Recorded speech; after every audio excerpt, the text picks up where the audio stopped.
저의 유튜브 방송을 시청해 주시는 사랑하는 분들께 이 시간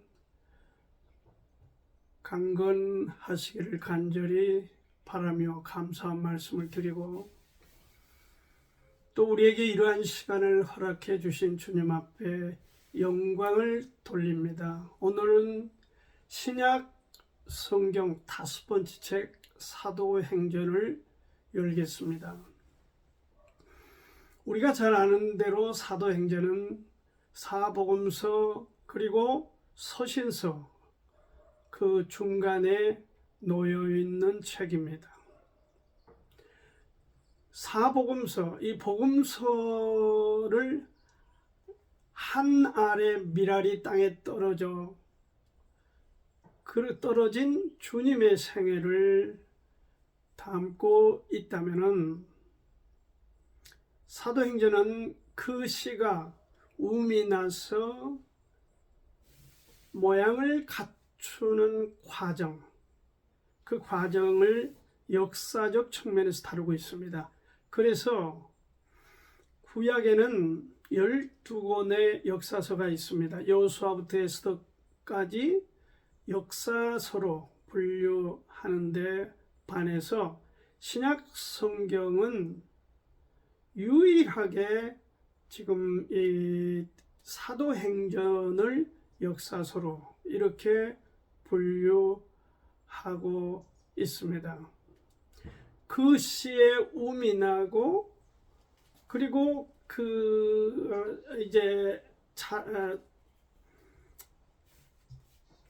자라서 줄기가 나고, 이러한 과정을 배양기라고 할까요?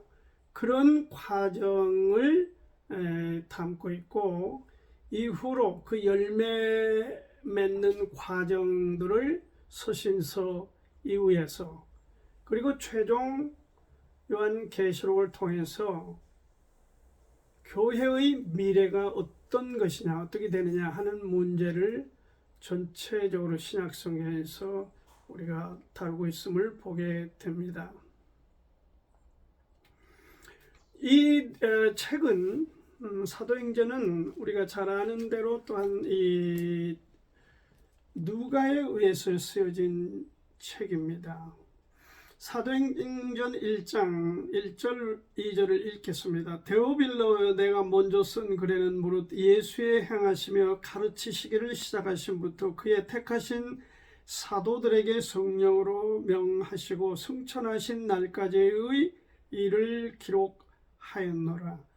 먼저 기록했던 누가복음에 관한 그 수신자에게 내용을 간략하게 얘기를 하고, 그리고 다시 그 2편으로 두 번째 책 사도행전을 기록하게 되는 것입니다. 사도행전 1장 8절 말씀은 이렇게 기록하고 있죠. 오직 성령이 너에게 임하시면 너희가 권능을 받고 예루살렘과 온 유대와 사마리아와 땅끝까지 이르러 내 증인이 되리라 하시니라. 사도행전 1장 8절에 결국 사도행전 1장부터 28장까지의 내용을 압축해 놓은 요절이 바로 사도행전 1장 8절이죠. 이 말씀의 성취 과정이 바로 사도행전입니다. 우리가 잘 아는 대로 이제 또 이 구약의 냄새가 복음서에서는 계속 났습니다. 왜냐하면은 변화의 주체인 지금 예수님께서 등장하면서 기득권자인 유대주의자들, 이스라엘이 예수님을 거부하면서, 변화를 거부하면서 계속해서 예수님의 그 변화의 주도에 제동을 걸고 태클을 걸었습니다. 그러나 역시 기득권자들의 그 풍기는 냄새, 이것은 구약, 곧 율법적 분위기이죠.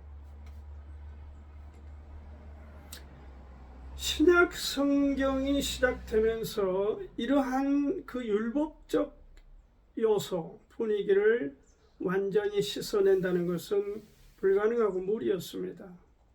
그러나 드디어 지금 사도행전이 열리면서 그럼에도 불구하고 사도행전 1장에는 구약적인 분위기가 남아 있음을 보게 됩니다. 구약의 냄새가 남아 있습니다. 그것이 뭐냐면 1장에서 바로 사도 가룟 유다의 배반으로 인해서 자살을 해서 12사도에서 11사도 한 명이 결혼된 건데, 이 자리에 누군가를 이제 선택하는 과정을 보면은 제비뽑기라고 하는 방법을 쓰고 있습니다.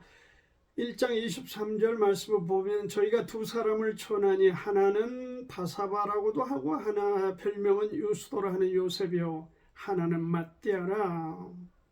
그래서 이들이 26절에 제비 뽑아 mattia를 얻으니 저가 11사도의 수에 가입하니라 그랬습니다. 사도 한 명을 선택하는 과정에서 이들은 구약에서 주로 사용했던 제비뽑기를 쓰고 있습니다. 만약에 성령께서 사도행전 1장 이전에 강림하시고 역사하셨다면 제비뽑기는 필요가 없게 되겠죠. 여기까지가 구약의 흐름을 받고 있다, 이렇게 말씀드릴 수가 있습니다.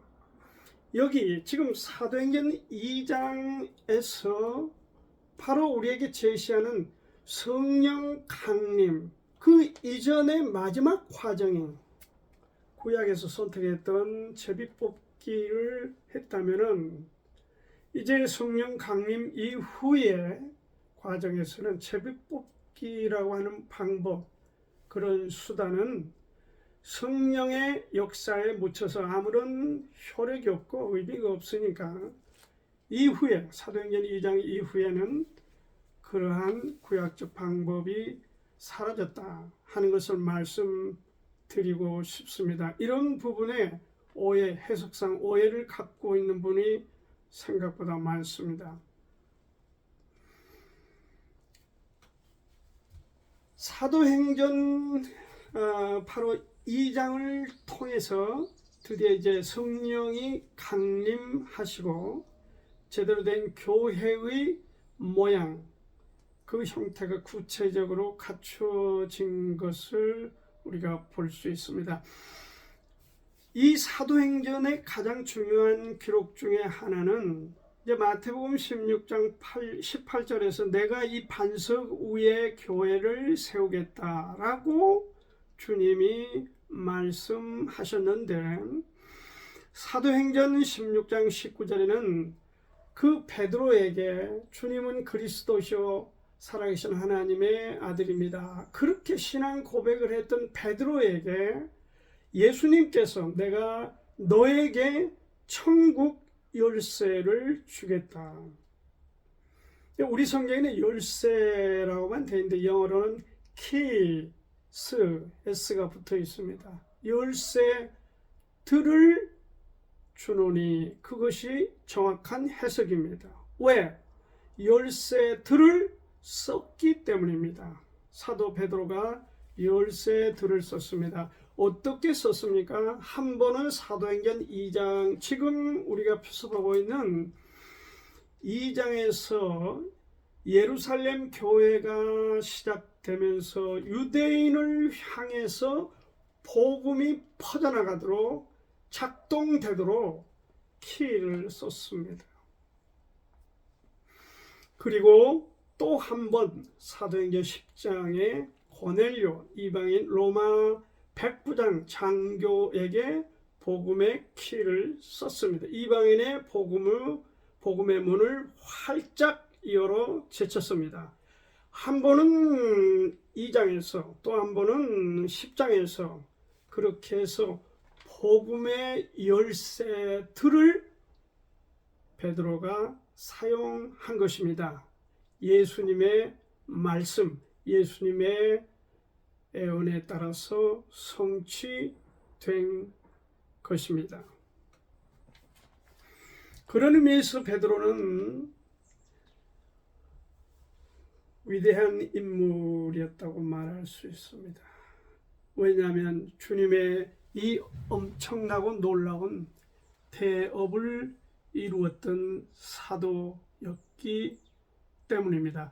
오늘 그래서 저는 이 사도행전의 제목을 복음에 대한 성령의 역사와 우리의 역할, 이렇게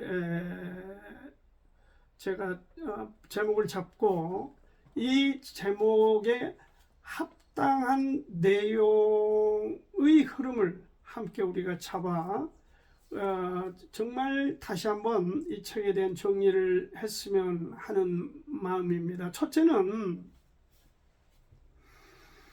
성령의 음성을 듣도록 우리는 준비하는 성도가 되어야 하는 것을 이 1장 주로 내용에서 보여주고 있습니다. 성령의 음성, 성령께서 역사하시는 그 역사를 받을 수 있는 준비된 성도, 그것이 중요합니다.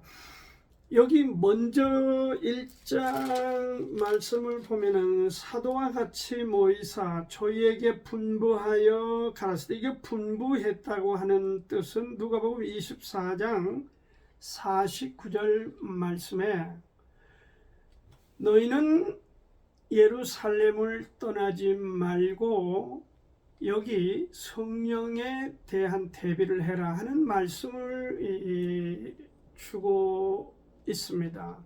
아버지의 약속하신 것, 이 성령의 강림에 대해서 준비해라, 대비해라 하는 것을 말씀하고 있는 바, 여기서 예루살렘을 떠나지 말고 네게 들은 바 아버지의 약속한 것을 기다리라 있습니다. 기다리라, wait.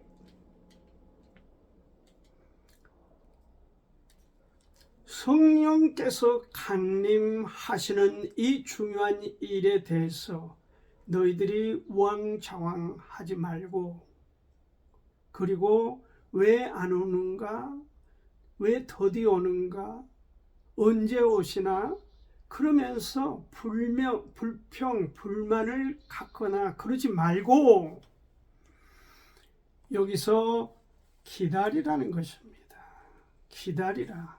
하나님이 약속하신 것, 성령이 강림하는 것을 기다리라. 기다리라 하는 말에는 여러 가지 뜻이 들어 있습니다. 기다림, 인내하는 의미도 들어 있습니다. 이게 쉽지 않는 일입니다. 기다린다는 거. 여러분도 경험이 있지 않습니까? 누구를 기다린다는 게 쉬운 일이 아닙니다. 헛수고하는 것 같고. 그러나 먼저 우리가 하나님 앞에 이 준비하는 성도가 되는 첫째 조건이 뭐냐? 기다리라는 것입니다. 언제까지?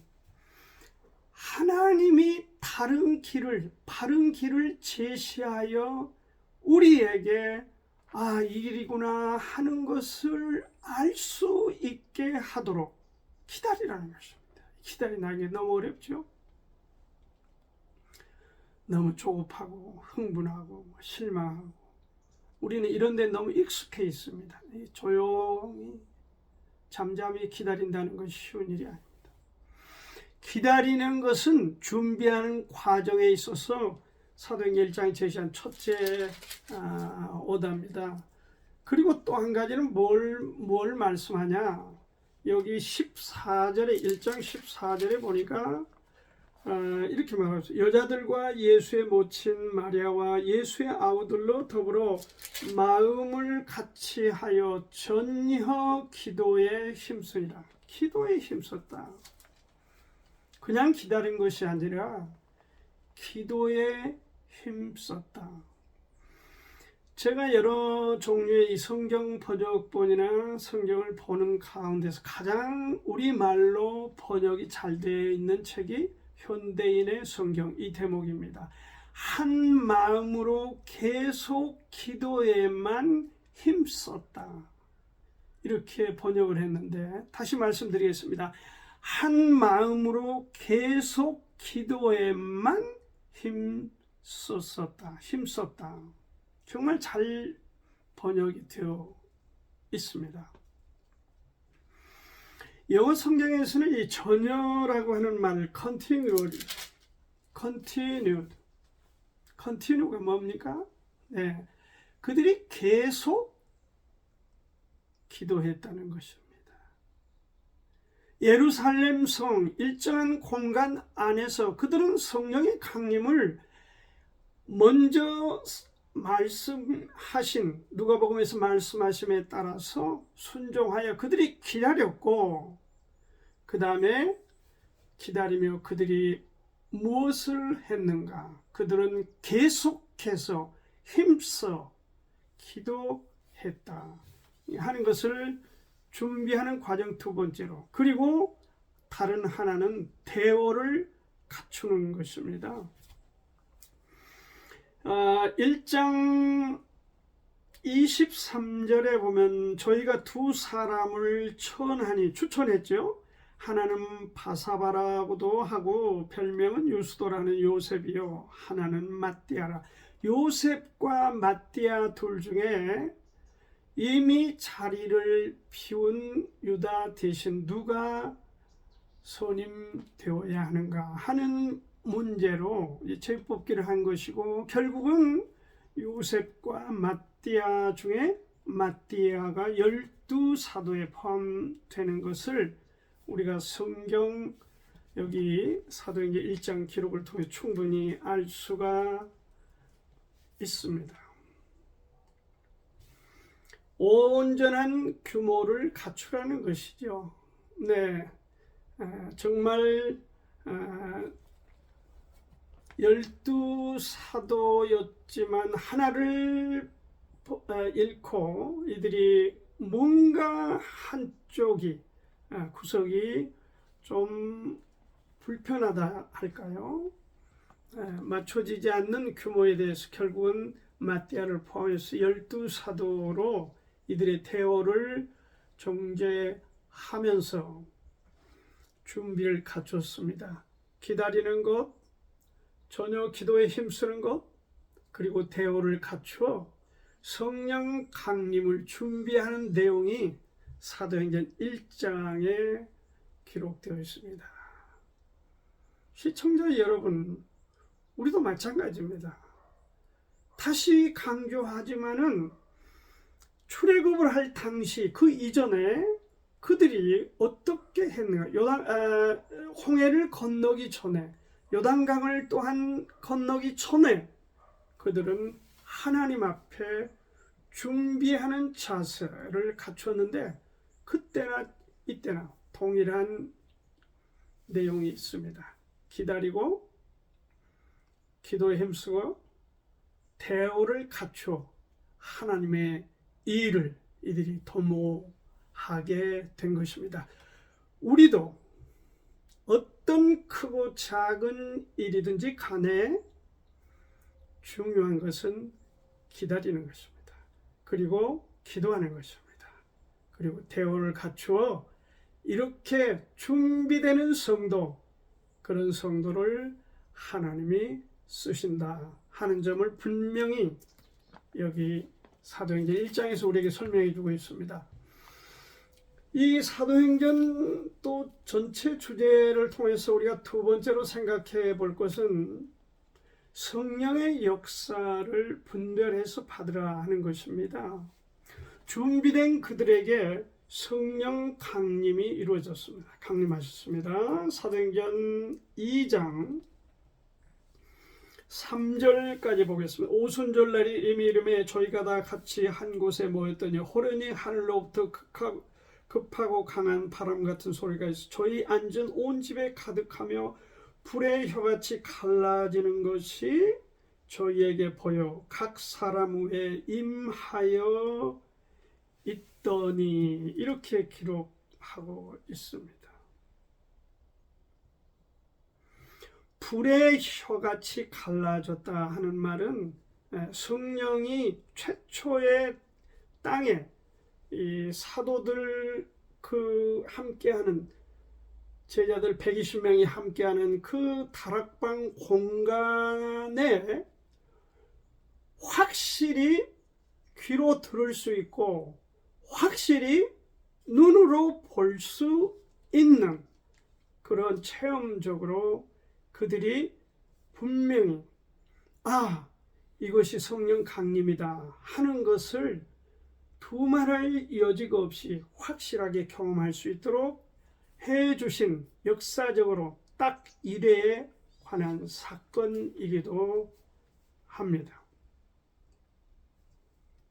그들이 우왕좌왕하거나 어떤 대화에서 흐트러짐 없이 일사불란한 가운데에서 계속 기도하고 있을 그때에 성령께서 강림하신 것입니다. 호련히 하늘로부터 급하고 강한 바람 같은 소리가 있었다. 성령께서 땅에 강림하시면서 사모하는 사람들, 준비된 사람들에게 신호를 보내주고 있습니다. 그리고 온 집에, 그들이 앉은 온 집에 성령 강림이 충만해졌다고 기록을 하고 있습니다. 이걸 성령 침례라고 하죠. 침례는 덮었다는 뜻입니다. 네, 덮다, 잠기다, 잠그다.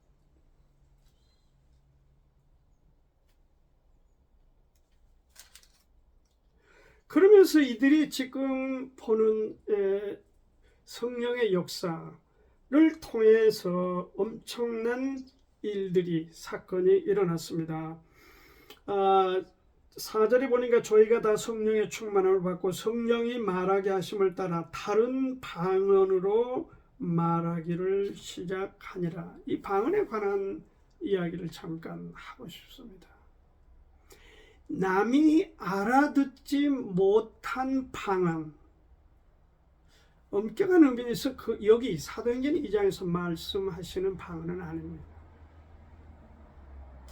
이 방언은 성령 강림을 통해서 그들이 성령 충만을 받고 자기 나라 말로 설교를 하고 말씀을 전했지만은 받아들인 사람이 여기 세계 도처에서 모인 사람들이죠. 9절에 보면은 바데인, 메데인, 엘라민, 메소포타미아, 유다와 가바도기아, 본도와 아시아, 이렇게 수없이 많은 지역에서 이 지금 오순절 절기를 지키기 위하여 예루살렘에 왔다가 사도들과의 제자들이 하는 설교, 메시지를 들으면서 자기가 출생해서 알고 있었던 그 바로 말로 받아들일 수, 이해할 수 있도록 그렇게 됐다는 것입니다. 이건 독특한 사건입니다. 이건 독특한 일이에요.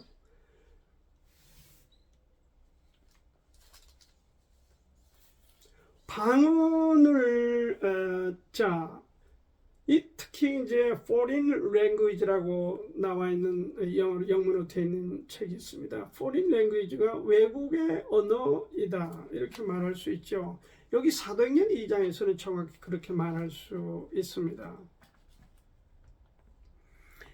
자, 6절 이후에 보니까요. 이 소리가 남의 큰 무리가 모여 각각 자기의 방언으로 제자들의 말하는 것을 듣고 소동하여,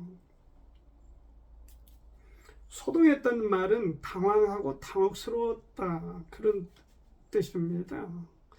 제자들이 in his own language, 그들 자신의 말로 설교를 하고 메시지를 했지만 받아들인 사람들은 자기가 출생해서 익힌 언어로 그렇게 이해하게끔 된 사건을 여기 다루고 있는 것입니다. 오늘날 방언은 정말 조심해야 됩니다.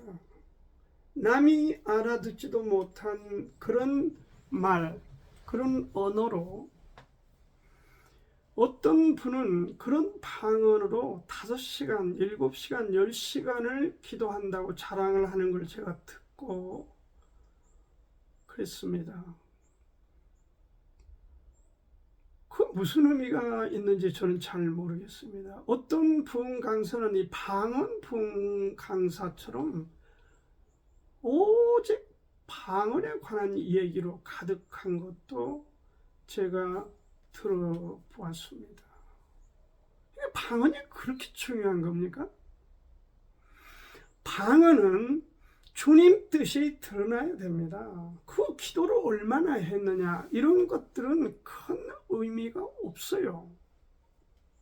어떻든 오늘은 방언에 관한 메시지가 아니기 때문에 이 정도로 제가 말씀을 드리고 이 흐름을 여러분들에게 전하고자 하는 것이니까 여러분이 잘 이해하시고 받아들였으면 좋겠습니다.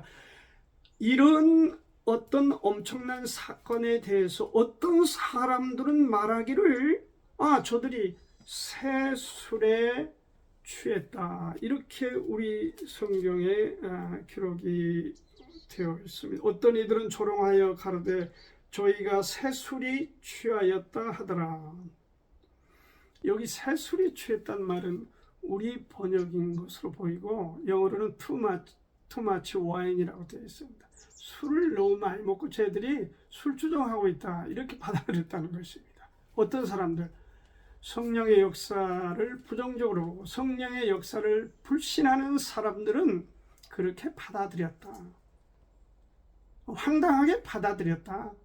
그런 이야기가 되겠습니다. 복음은 성령의 역사와 성도들의 증거로 확산되는 것입니다. 아까 말씀드린 대로 1장 8절 요절대로 예루살렘과 온 유다와 사마리아와 땅 끝까지 이르러 복음이 확산되는 과정들이죠. 예루살렘에서 지금 교회가 이제 탄생이 됐습니다.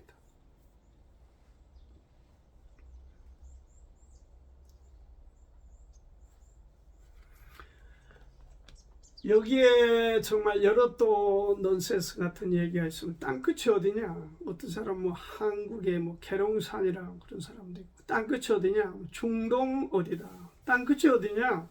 아프리카의 어디다? 다 그 헛소리입니다. 여기 정확하게 성경이 말하고 있습니다. 예루살렘에서 복음이 시작하여 그 주변 온 유다와 그리고 유대인들이 즐겨 가지 않는 이방 취급해버리는 사마리아와 그리고 다른 나라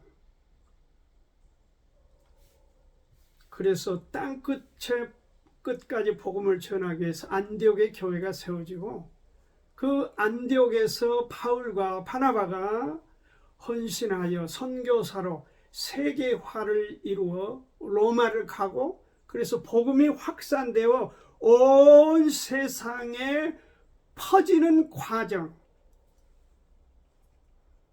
그것이 1장 8절의 말씀 아닙니까? 그게 땅끝입니다.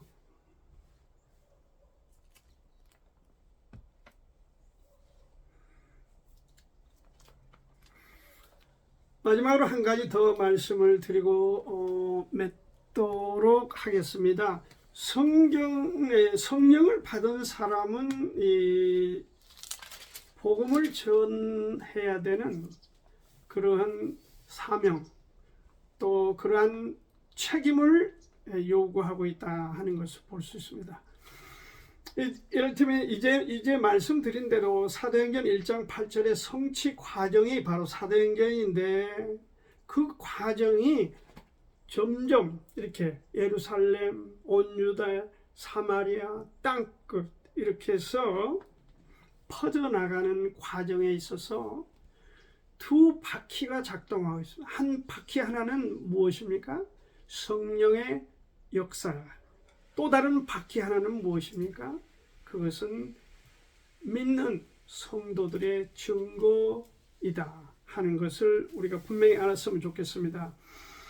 그리고 이 두 바퀴 중에 성령의 역사와 사람, 성도들의 증거, 그 성도들의 증거의 주도적인 인물 두 사람을 볼 수 있는 바, 한 사람은 사도행전 1장부터 8장까지 주도했던 인물 베드로를 통해서 성령께서 역사하셨고, 사도행전 9장에 바울이 등장하면서 바울이 변해서 로마까지 계속해서 복음을 전파하는 과정을 담고 있는 책이 바로 이 사도행전입니다.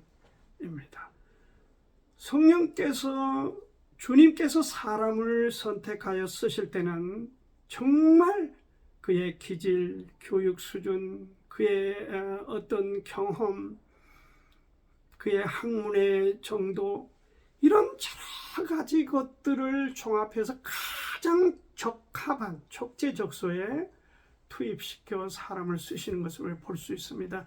성령의 역사, 다이너마이트처럼 터뜨려서 거대한 사람들을 움직이는 이 역사에는 주도적인 역할로 베드로를 선택하였고, 그 터뜨려진 다이너마이트 같은 것 외에 잔잔한 것들, 그것을 부수러 사람들 심령에 치고 들어가서 후령을 하고 이제 교회를 세우고, 그래서 세계 복음화를 위하여 헌신한 인물 바울을 통해서는 거대한 어떤 것들보다도 잔잔하면서 지속적이면서, 그리고 주님 일을 차근차근 세계화해가는데 쓰임 받도록 선택한 사람이 바울이다, 그렇게 볼 수 있습니다.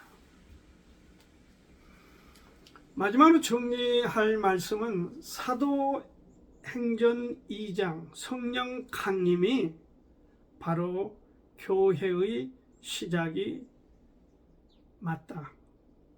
교회 시대를 여는 교회 시작은 사도행전 2장 바로 성령 강림을 통해서 성령 충만함을 받고 성령 이 파워풀한 강력한 역사를 받아들여서 그리고 세계화시키는 이 열정적인 성도들, 제자들, 사도들, 그들이 최초로 세운 교회가 예루살렘 교회다. 주님이 교회를 마태복음 16장에 예언하셨고, 그 예언된 성취가 사도행전 2장에서 준비된 120명의 제자들과 성도들, 사도들을 통해서 이루어졌음을 우리에게 선명하게 제시해 주고 있는 바, 오늘 복음에 대한 성령의 역사와 우리의 역할이 무엇인지를 다시 한번 우리가 되새기고 더 힘차게 복음 증거에 힘쓸 수 있는 여러분과 제가 되기를 바랍니다. 감사합니다.